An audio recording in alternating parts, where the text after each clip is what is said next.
Christy, you want to kick us off? Sure. Okay, so welcome all to this webinar. My name is Christy Cavanaugh. I'm an active member of NASAGA, as well as an instructional designer for e-learning design and services at Indiana University. So I'd like to give special thanks to Indiana University for providing the technology and support for this webinar. Now I'm going to hand it over to Melissa or Sam. Hi, everybody. I'm Sam, and I am the Vice Chair of NASAGA, and welcome to NASAGA's first webinar. We're very excited to have all of you here to explore playfulness with Bernie DeKoven. NASAGA is about using games for learning purposes, and Bernie is a great example of someone who creates this type of learning environment. Bernie has completed work on a collection of over 1,000, sorry, someone's calling me, of over 1,000 games, and, ooh, everything's switching on me now. Sorry about that. His game, Junkyard Games, has been featured at a few NASAGA conferences, and his new book has over 62,000 downloads. Bernie is also a recipient of NASAGA's highest award, the Eiffel Reynolds. We hope this session provides you with a new sense of what it means to be playful and how it can help you with your personal and professional growth. So, Bernie, it's all you. I was afraid you were going to say that. You mean it's all my fault? This whole thing? All you. Go for it. Okay. So as you can see, the name of this webinar is, a NASAGA webinar, is Pursuing Playfulness. And the focus is going to be on playfulness, and playfulness as a style of facilitation as much as a style of game design. How playfulness helps, what it contributes to the learning community, what it means for the person who's doing the facilitation of the design in the first place.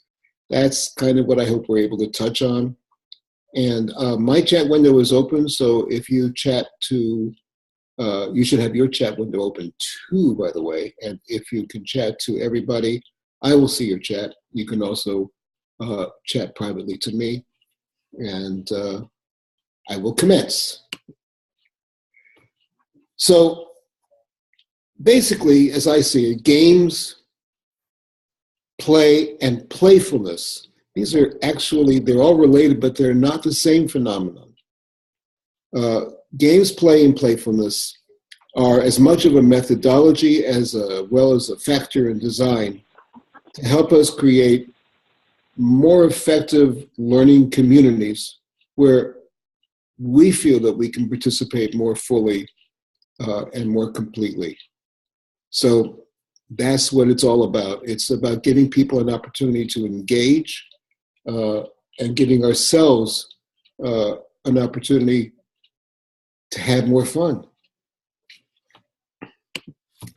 So I'm going to show you this little video. You might have seen it before. And I believe that this video might have something to do with playfulness. So what I would like you to do is take a look at it. And after it's finished, we could have a little kind of chat dialogue about what you think this message has to do with playfulness. What does it mean?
So I'm waiting for you. If you just, can you all go into the chat window and let's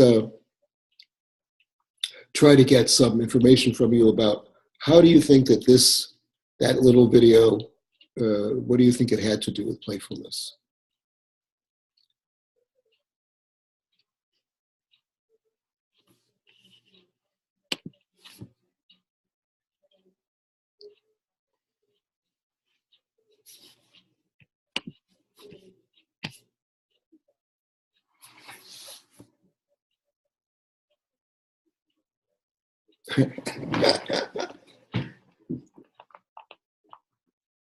There's some beautiful insights here already.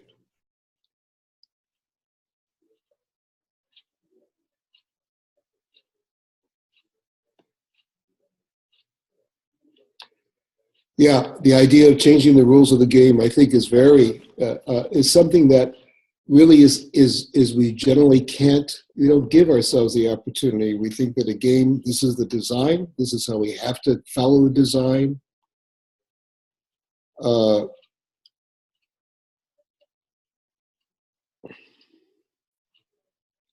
Oh, these are beautiful.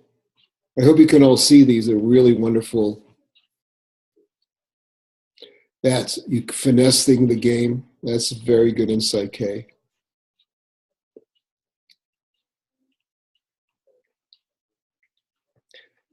I would say that this game is not that collaboration is not just the point. It's a good point, but it's not. Playfulness is not necessarily collaboration, but it's the ability to go beyond the competition and see the collaborative part of it. Essentially because all games are collaborative, even the competitive ones, because you still have to agree on the rules. Okay, well, I must rush on because we have some good stuff ahead of us. Thank you. This was wonderful. Wonderful. So the next thing that I want to talk about is how we engage each other playfully, both as participants and as facilitators, and how do we create an environment which is conducive to that kind of engagement, where people are engaging each other, engaging in the game, feeling engaged by the game. So I have a little game that I want to show you. This is a game that I made up. This is from my TEDx talk. And you know twiddling.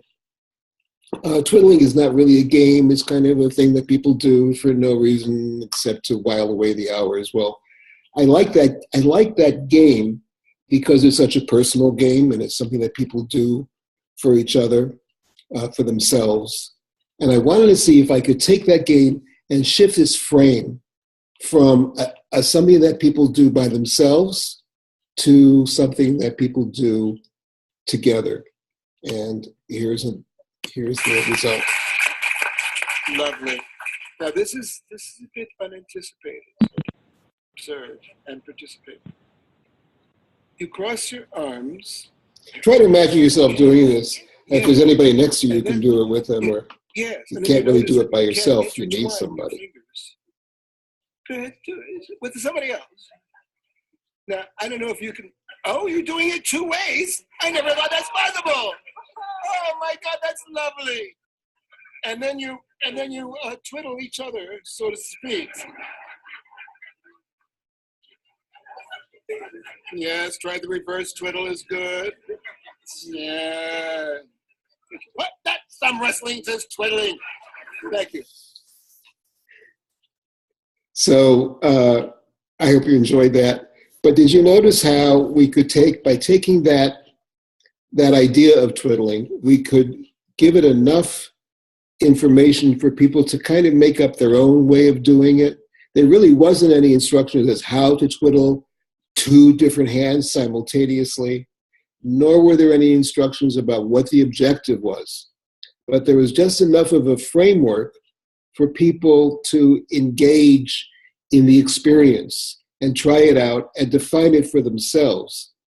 That's to me, that's a really good paradigm for a playful for structuring a game or an experience to invite playful interaction.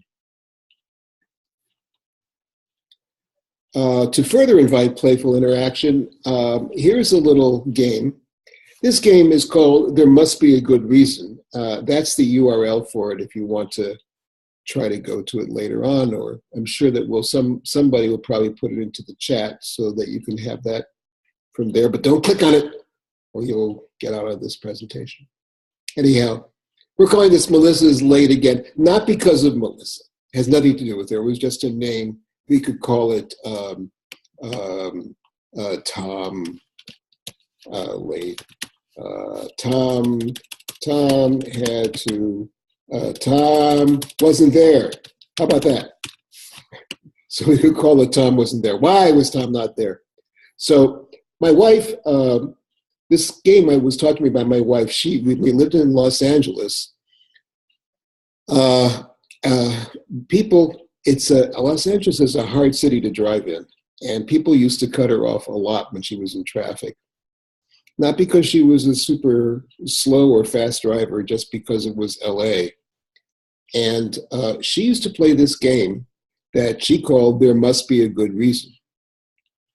And the whole idea of the game was for her to think of as many possible good reasons for Tom not being there when he was supposed to be there, or for that person to have cut her off, or for the other person who was in front of her in the shopping line to suddenly take so long to find her change. And she would just kind of catalog all the possible reasons, such as, well, Tom wanted to be there, but he couldn't come because his car broke down. Tom had a terrible accident and we better call the police and find out where Tom was. Tom forgot all about it again, but he's been so busy. In other words, like compassionate reasons, other possible alternatives. Why wasn't Tom there? Why didn't he show up? And if you could kind of enter those things into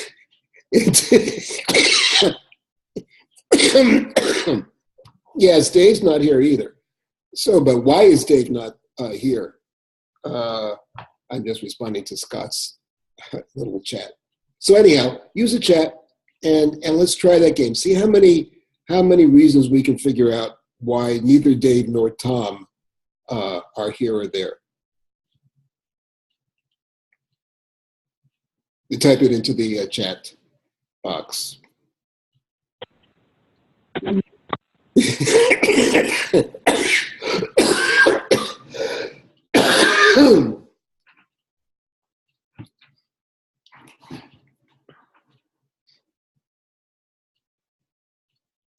Snow, that's great.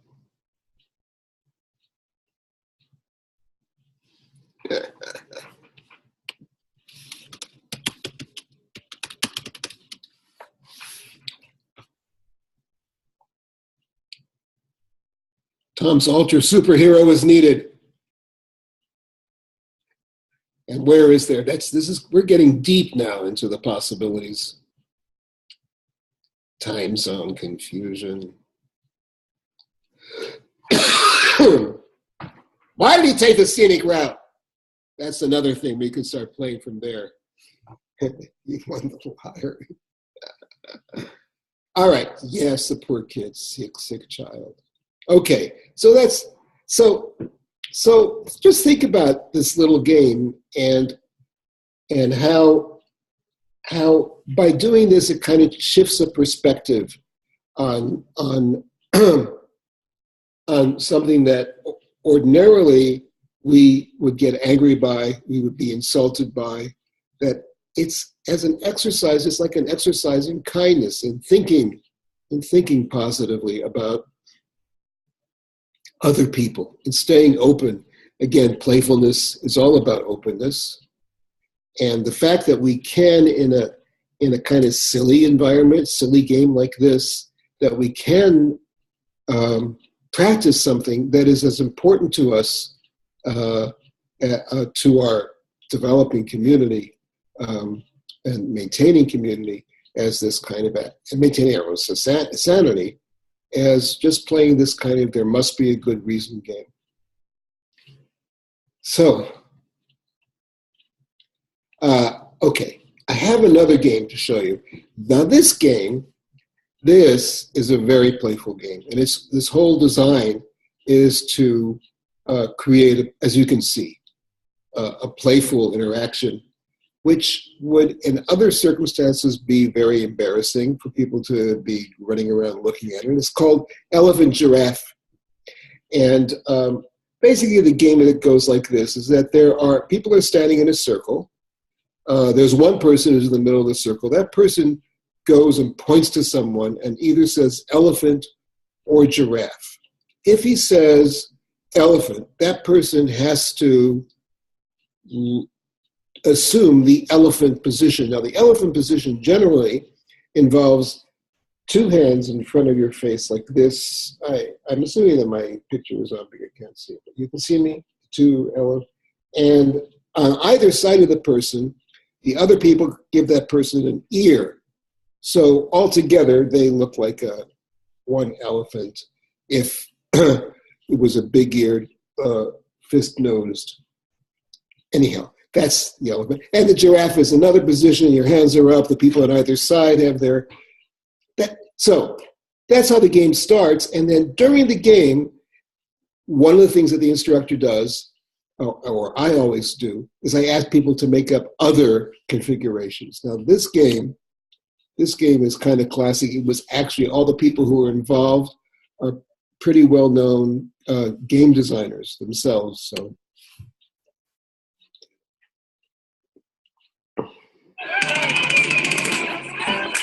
The position that you see is a new position. This particular running around and this walking around this circle, that position is a new position that was invented during the game. Does everybody be a dragon head for a moment? They're working out how do you be a dragon. All right, we're all dragon heads. Yeah, that's good. That's good dragon headery. Okay, all right. It's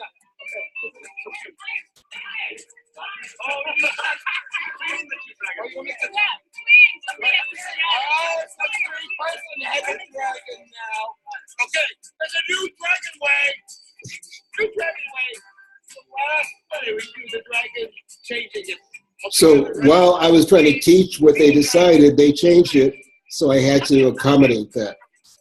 Because always you want the participants to be the ones that direct the game.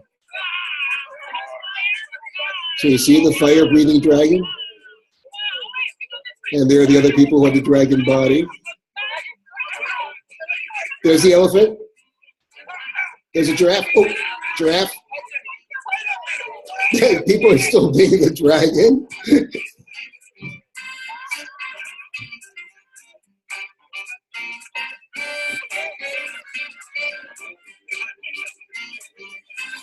And then you let other people be the turn, take turn being the leader.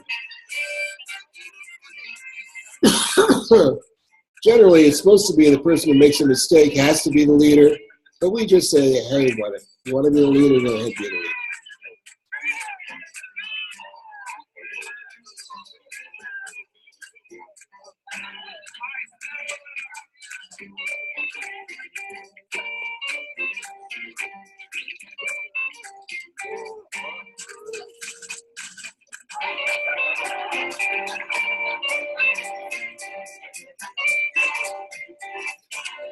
Usually the person who admits to making a mistake is the one that wants to be in the middle anyhow. And notice how they're performing. The elephant and the giraffe get more playful as they go. Oh, by the way, that's my book, which you may download for free on that site, at Playful Path. So all of that was just to demonstrate to you about this idea that a game itself can be, you can get people without really any big deal to play very playfully.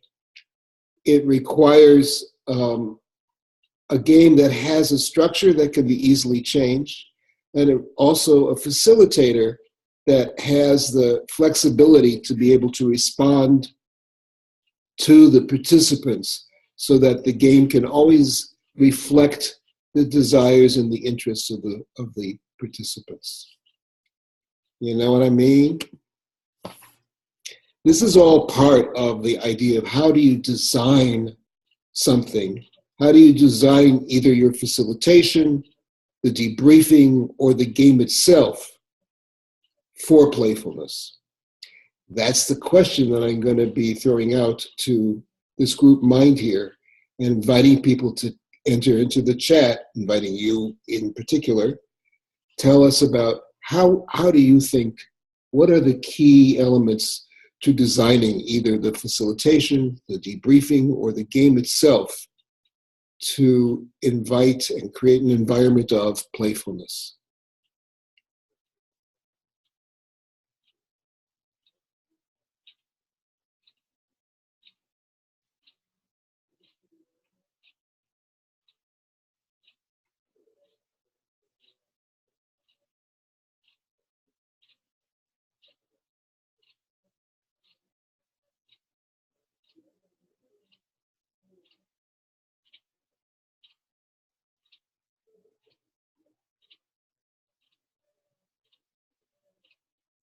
Boy, these are, once again, we got some people here who really understand this.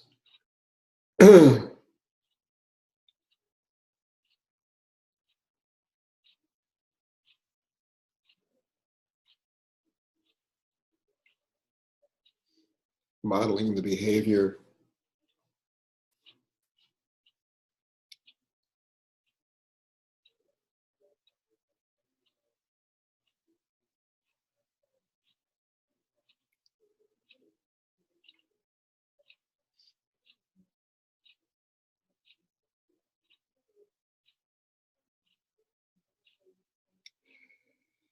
Yeah, being willing to model silliness. Lori mentions the yes and. That's from improv training. That's a really important, very useful thing to know about nurturing playfulness. In fact, pretty much any resources you can find about improvisational theater, especially comedy sports and things like that, will really help you in nurturing playfulness. Good. Well, thank you. Thank you very much. This is as good as I thought it was going to be, and maybe a little bit better. Here's the next question: is how do you facilitate playfulness? Facilitating playfulness. And it's the same kind of thing as what do we do in order to facilitate playfulness? This is a little bit different than designing for playfulness. This is how you interact with the participants to facilitate playfulness.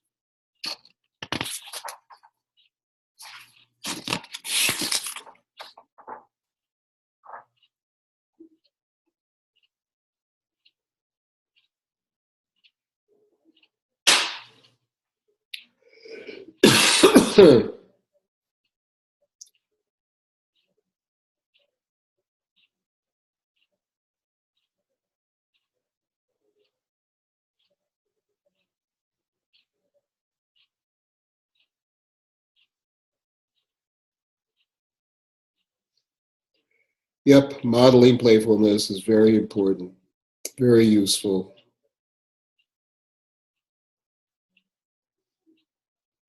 Eye contact, smiles, your physical presence, your laughter, your appreciation for the game and for the people who are playing.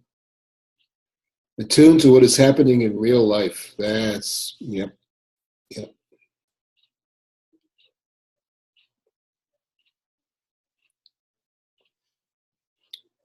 There really are no mistakes, in a playful game. There really are no mistakes. Everything is part of the game. Get people out of their seats. Oh man, I wish I could get everybody out of their seats. I don't know how we can do that in this particular environment, however. Choice is key.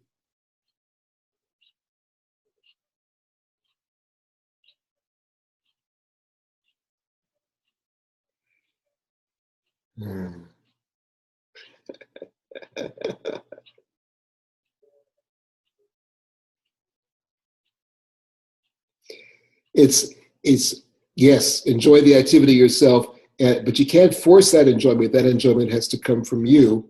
So it's important for you to be able to pick the activities that you will enjoy doing as much as participants.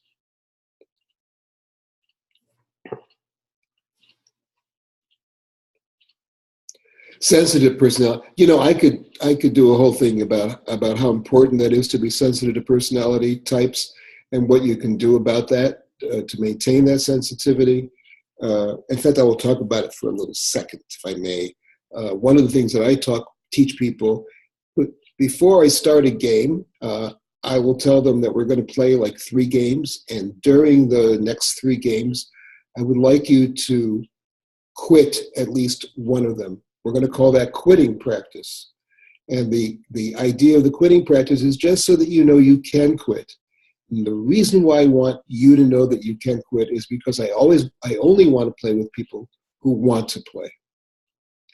So that kind of setting, that kind of quitting idea that you can support and endorse the idea of quitting, the act of quitting, makes people feel safe enough to play. And that if they don't feel safe, they can't feel playfulness. That's a real, that condition, the connection between playfulness and safety is a profound one. And one of the ways that we all facilitate playfulness is by helping people feel safe to play, safe not to play, safe to do something, make a mistake, all of that. Oh man, this is a good group to do this in. I'm not getting, I'm just saying. All right. So playfulness is as much, as far as I see it, playfulness is as much about the design and the facilitation as it is about your personal and professional growth. And as it says so clearly and multicoloredly in this slide. And what I'd like to do is ask you to, I have a little activity. This activity is going to require other people to turn on their cameras. We have 3 other people that we have already tested it with, and we're going to kind of show you, help illustrate this thing. This is called a frog of your own. Okay, you got that? So I'm going to play this video, and while I'm playing the video, I will illustrate it in real time, as will 3 other as yet undeclared people who have, one has turned her screen on. We're waiting for those screens to come on. Come on, screens. Show yourselves. Yes, Chris, thank you. All right, I'm ready. So just try to follow these instructions, and you will have learned something that will help you meditate on your own playfulness and enter into a relationship with yourself that is profound.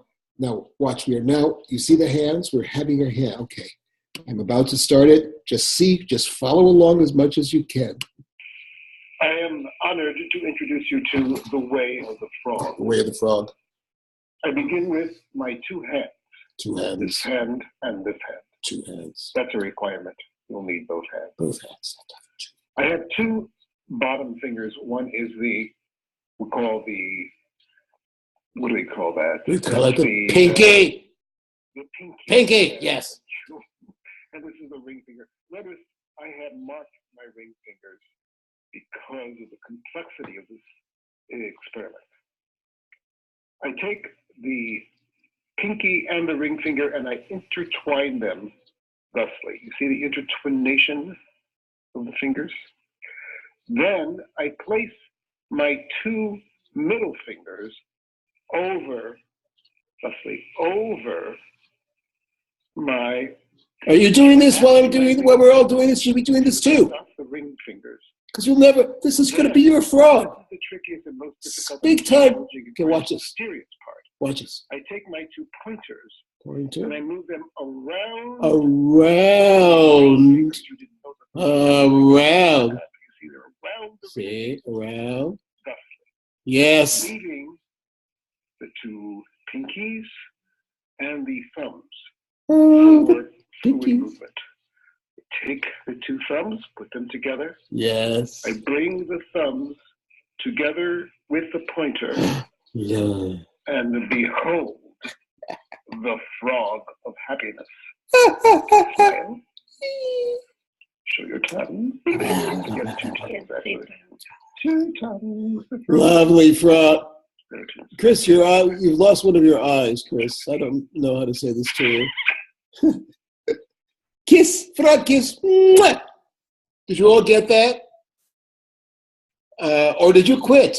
Were you just practicing quitting, or did you try it, or what? Because this is a great spiritual moment. This is now that you know how to do the frog. Do you want to see this again? Do you know it? Do we have to show it again? What? Show it again? It was pretty hard. I don't know if everyone can do it. What do you think, guys? One more time. One more time. It's only 2:30, so I think we can do it one more time. Excellent. All right. Okay. Fear nothing. This is your frog. I am honored to introduce you to the way of the frog. Way of the frog. I begin with my two hands, this hand and this hand. Same two hands I had before. You'll need those hands. I have two bottom fingers. One is what do we call that? That's the... It's the same thing with the pinky. Yes, thank you. And this is the ring finger. Notice I have marked my ring fingers because of the complexity of this experiment. I take the pinky and the ring finger and I intertwine them thusly. You see the intertwination? Intertwining. Then I place my two middle fingers over these, which are actually my ring fingers. Yes. You see the black The dots? ring finger, but you can't really tell that anymore because it's all jumbled up. This is the trickiest and most difficult and challenging and perhaps mysterious part. I take my two pointers and I move them around the ring fingers. You didn't know that those were the ring fingers. You probably forgot. You see, they're around the ring fingers, thusly. Yes. Leaving the two pinkies Yes. and the thumbs. And the thumbs, pinkies, and thumbs. Take the two thumbs, put them together. I bring the thumbs together with the pointer. Look. And behold, Oh, it's a froggy. the frog of happiness. Smile. Show your tongue. Yes, two tongues, actually. Two tongues. Two tongues. There it is, the frog of happiness. Enjoy me. I love you too, Froggy. Well, now that you know how to do it, you now have it's yes. So look, was that playfulness? Was that silliness? Is that something that you can use to kind of pursue your own inner dialogue, or to go beyond your inner dialogue into some inner madness, or silliness indeed?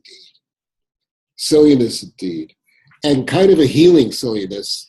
I've done this with many different people, and, you know, it's kind of a gift to them to be able to do this. I learned this from a man named Ken Fight, who was he was a holy fool who went around the world learning different fables and stories and tricks that people in different cultures played. This was one of them, and I discovered that this could be a real meditation, you know. Also, it's a friend that you can take with you into the bathroom, unlike most friends. I'm just saying. Now, there it is. If you want to study the frog in depth, I have that page on Deep Fun so that you can really get into froggery as much as you so desire. So the last topic that I want to make is, I know that we are here together through the affordance of our virtual connectivity, which is a wonderful thing, and it's a real gift that we can somehow engage in this dialogue, I suppose, together. It's kind of a strange dialogue, and because, you know, for me, what's really important is being physically present with other people. This has taken me a long time to realize. It's been a big battle for me because, now that the virtual world is so available to us and so accessible and we can do so much and there's so much power in it, you kind of feel like drawn into wanting to establish community and pursue community and games and that in the virtual world.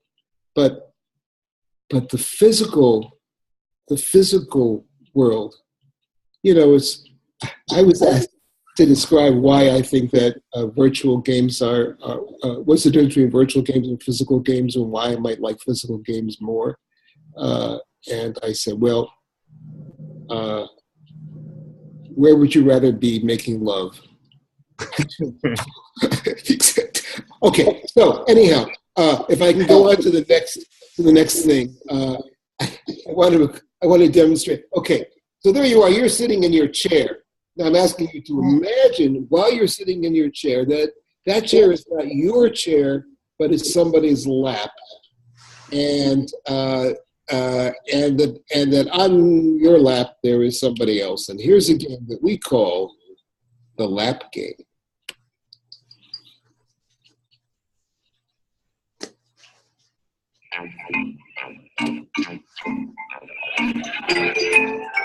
So this getting into position is an act of trust and abandon.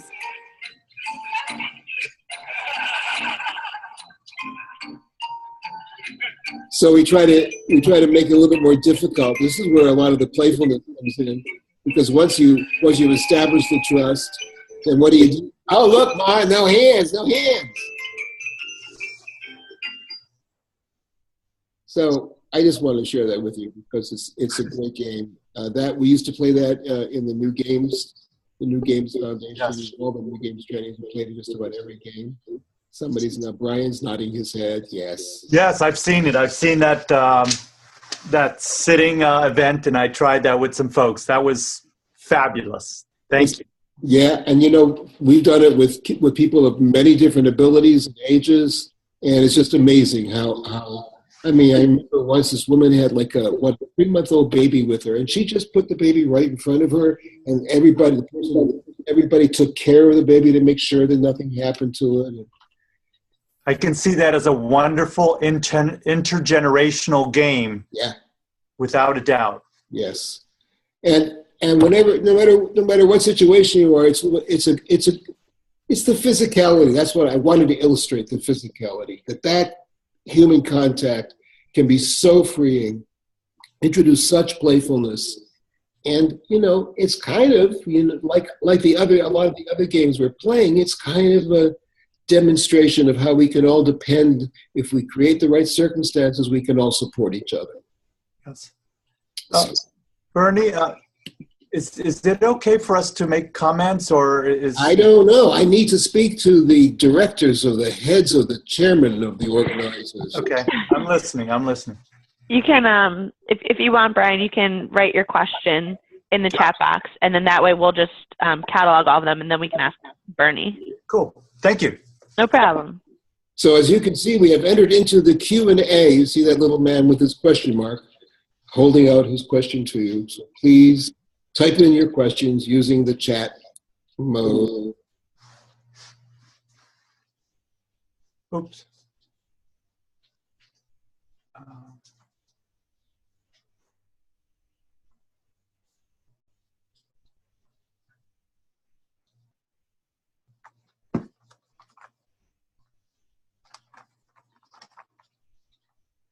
We know there are questions out there.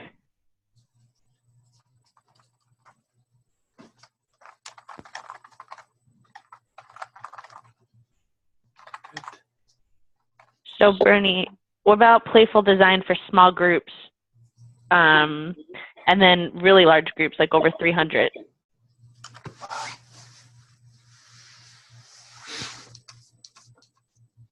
And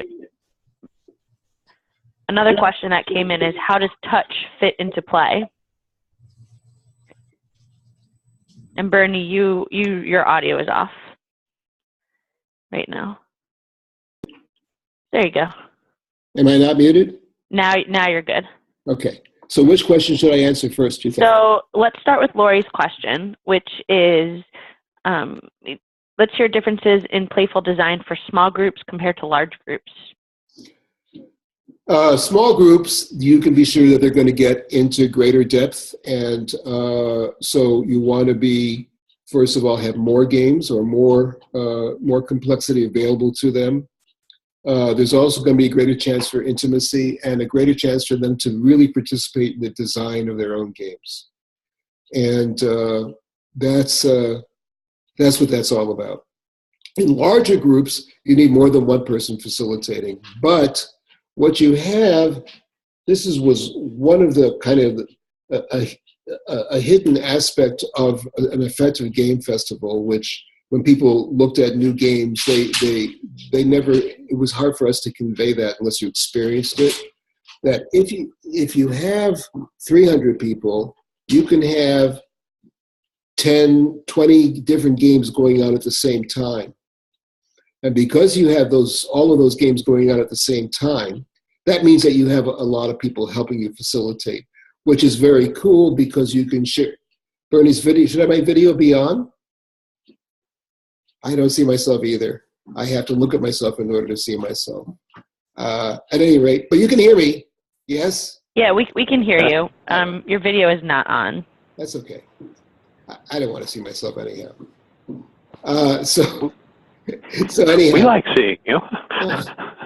Do I have to do something to make myself turn on, so to speak?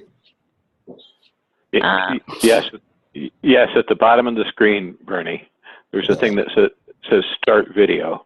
Oh, yeah. Okay. There you go. Oh, he's so handsome. It's Bernie. Hello, everybody. So what I was saying was, in an environment where you have like 300 people, first of all, you have a community of people who are co-leading with you, which is a wonderful thing because then you're not alone. And then you can also more effectively model that sense of a playful community because you are in a playful community. The other thing is that you can provide people with choice. Now, because people have choice, you don't really need to do quitting practice because they're going to quit. And one person is going to join, they say, I'm tired of playing this game, so they'll play something else. And after a while, you'll see that nobody wants to play the game that you were playing. So what you do is start a new game. That's why one of the things that was the whole idea of new games is that we were always willing to start a new game when people decided they didn't really like the game that we were playing or were tired of it. Also, it gives greater balance. So I'm of the more the merrier school, unless you are all meeting in a bathroom, and then it's like you really want a small group. Okay. Okay. We have, how does touch fit into play?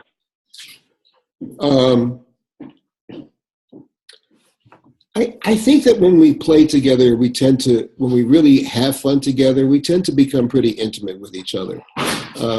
There's a sense of safety and mutual support and collaboration, and touch reassures us of that of the connection.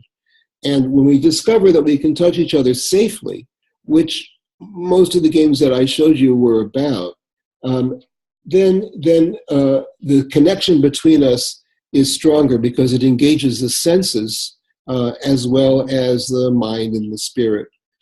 So I believe that the experience of playfulness can become more profound and consequently more transforming. And you don't really want people, when you're playing a game with people, even a simulation game, which is a complex game that you want people to help people understand a system. Even then, you want it to go beyond just mind. You want it to go beyond the intellect. You want them to be fully engaged, both in the experience and in the processing of that experience, in the community that they have created during the play.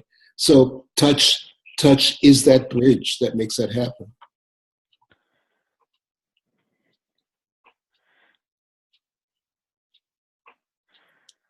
Thanks, Bernie. You're welcome. Are those all the questions? No, we have one more. What is most important in creating room for playfulness in public spaces?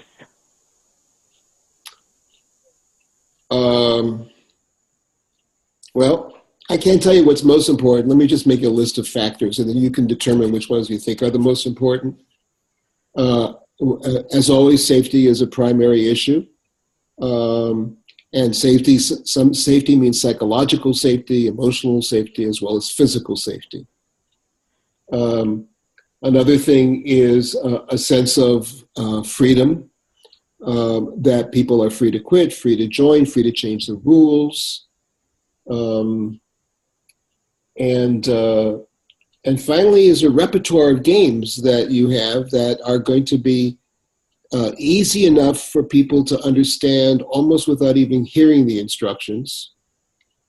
There's one more thing is that you want to do co-facilitation. You want to have at least one other person to facilitate with you. During the time of new games, we used to call that the high visibility and low visibility referee. So the high visibility referee was the one, everybody come over here, we're going to play a game. Everybody, it's going to be so much fun. And you tell them the rules, they get all excited. And the low visibility referee was the one that always helped making people feel more safe, making people feel safe to come in, to join, explain things, answer questions, making people feel that they can leave the game if they don't want to, maybe start another game because this game is already beginning to deteriorate just a little bit or getting a little bit too crazy for other people. So those are the keys. Bernie, we got a question about your thoughts on Viola Spolin's theater games. I like Spolin. She was a person that I started with when I was working with children in elementary school. But her games are focused on teaching theater skills. I was much more interested in play and playfulness, and there's a difference there, a significant distinction. I still am more interested in play and playfulness, even more interested in that than I am in games. My only interest in games is that they are invitations to play and playfulness. So Spolin's technique is a wonderful technique, but it's all about it's much more controlling because it's instructional. I prefer a more inciting approach to teaching people how to play or to helping people play, and less. I don't try to guide them into how they should play or how they should change the way that they should play or focus a little bit differently, because that's not my purpose. My purpose is to engage them in something that becomes for them fun and memorable and empowering.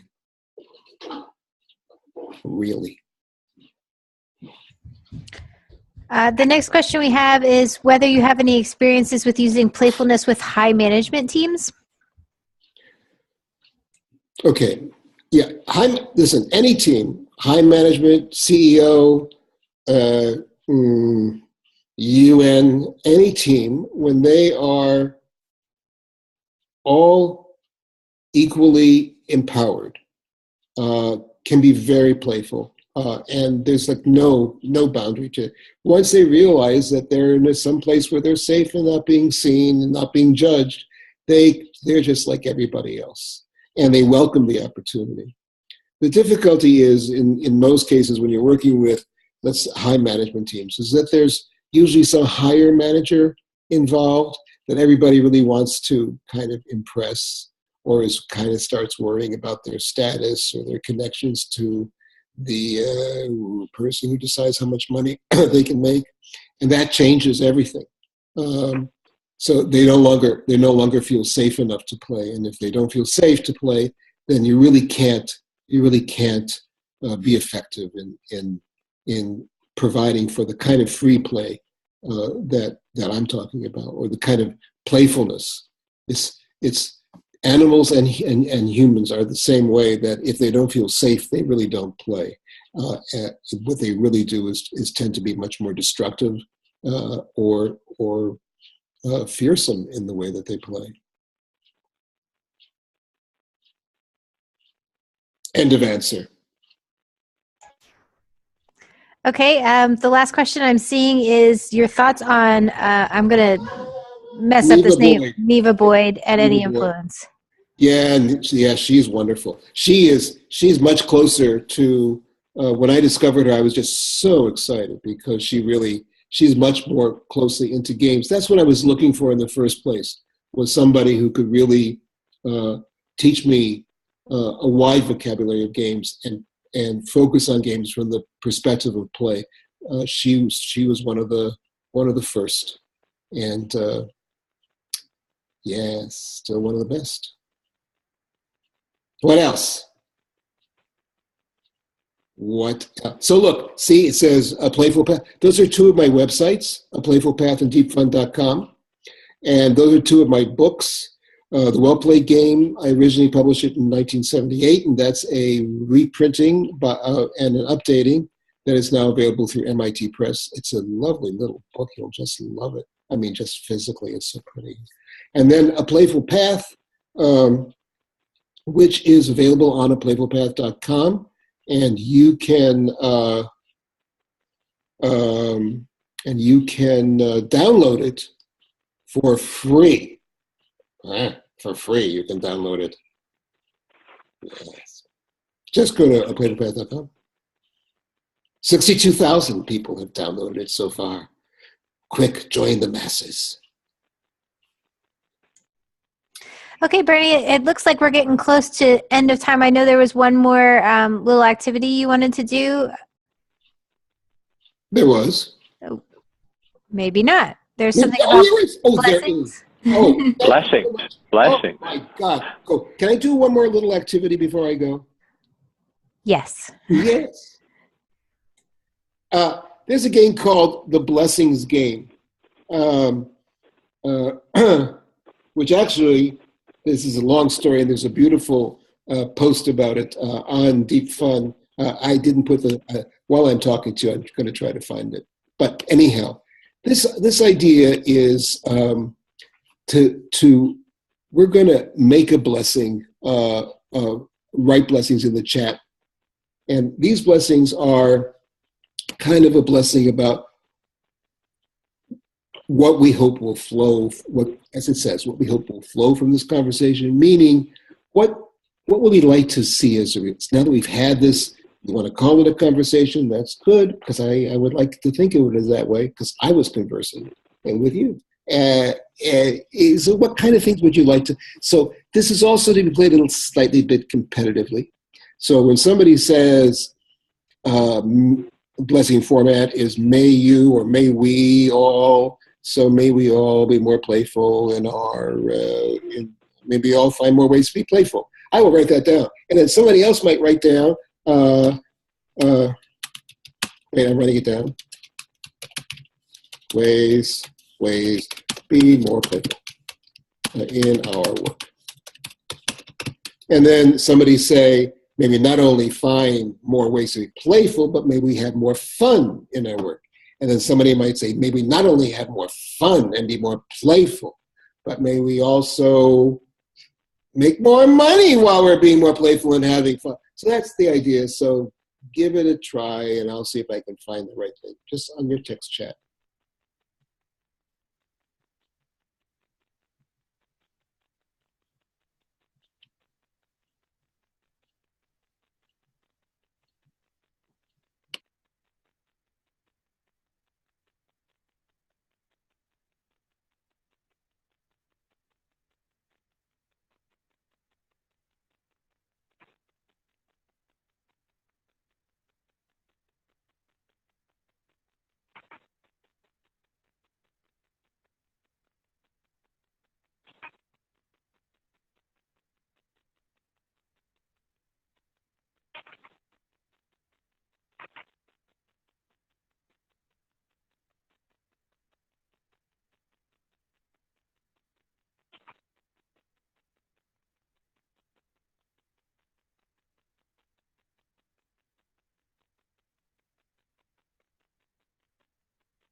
That was very funny, somebody.